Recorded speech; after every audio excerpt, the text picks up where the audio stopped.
I'm not sure about you, but I really like switching out my phone cases, so today, to mix it up a bit, I have these 3 iPhone 16 Pro Max cases from Benks to show you and speak about. The ones I mentioned are a topographic white one, black leather one, this is vegan, not a real leather, and one special, super slim and minimalistic, made out of Kevlar. Let's not waste more time and check them out one by one. I'll start with this topographic one, which honestly was definitely my favorite. I really like the design, especially because it creates this interesting 3D effect where the text and the magsafe circle are printed on the outside, while on the inside there's another layer which has the topographic layer printed on. I can imagine this is not everyone's cup of tea, but if that's you, they offer other designs too. But for me, I really like this one. Material-wise, we're talking backside harder plastic and sides from TPU,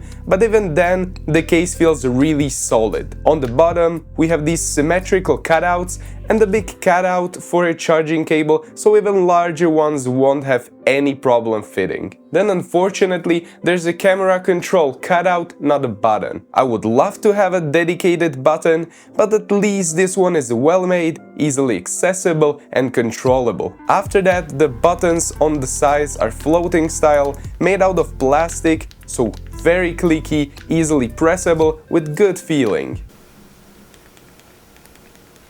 However, I was a bit bummed about the buttons still rattling a bit even after putting the case on. On the back side, there's a good camera ring, which is high enough so the lenses don't protrude. You don't have to worry about scratching them. And of course the front, you can see the MagSafe magnets here, which we'll get to in a second, and this interesting pattern on the inside walls, which is supposed to help with shock dispersion if you happen to drop the phone. Fortunately, I haven't had any drops with this phone case on, but I still think it could offer decent drop protection. Also, the front lip being higher than the screen will help with that too. What I really have to give them props for is the fit. It fits on the phone like a glove.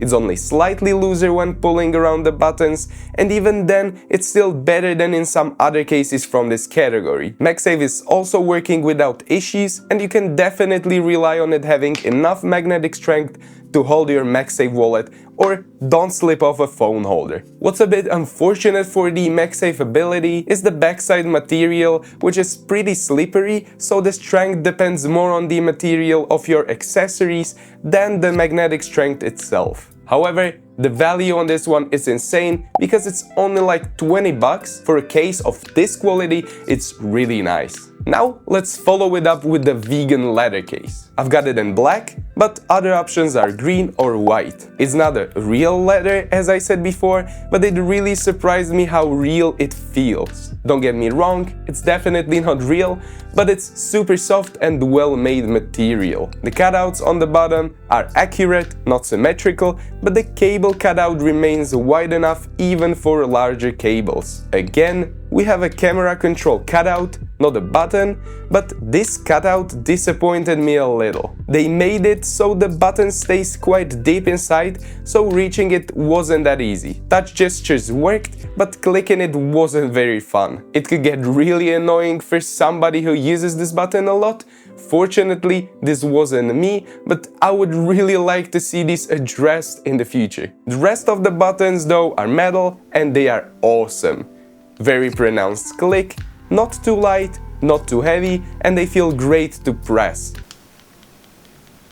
Before putting the case on, you can see MagSafe magnets again, and this time also a microfiber lining, which helps with keeping lint away from your phone. Camera protection is also good, with camera ring above the lenses so they won't get scratched. Putting it on, it feels great, the sides are stiff, but I'll warn all of you that are a bit more flimsy that it's not gonna offer you much display protection because the front lip is only ever so slightly higher than the phone with screen protector applied. It's enough so you don't have to worry about putting its screen down on the desk, but I'd call that the limit. Magnet-wise, out of the 3 I have here today, unfortunately this is the weakest one. It's not bad, your accessories will work, and hold on to the phone, but it's gonna depend more on the accessories used than the case itself. So if you're looking for something more sleek, elegant, premium-ish, and you're not gonna spend big buck,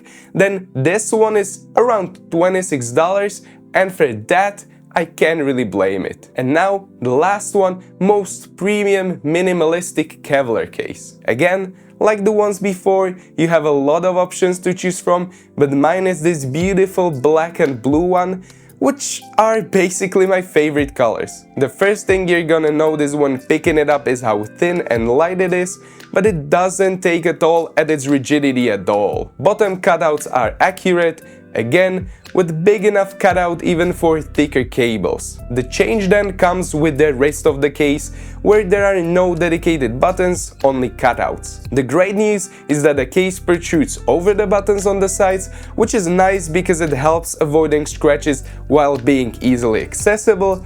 That also goes for the camera control. What too made me happy is that we have full coverage of top and bottom, so it really protects against day-to-day scratches. It's possible it could deal with a small drop, but I'm not the one testing that, and you shouldn't be either. Of course, there are MagSafe magnets inside, about them in a second. Fit-wise, it holds strong, maybe even a little stronger than I'd like, because it's quite a challenge to get it off, but you can manage. Camera protection is good, lenses are staying under the camera lip. However, there's one petty problem that haunts all the cases made out of this material, and those are fingerprints. It's an absolute magnet, you can keep cleaning it, but it can get annoying. Other than that, it feels good in the hand, doesn't feel slippery at all, and the minimalistic form factor is just awesome. And when it comes to magnets, these are awesome too. I haven't had any problems with any of my accessories,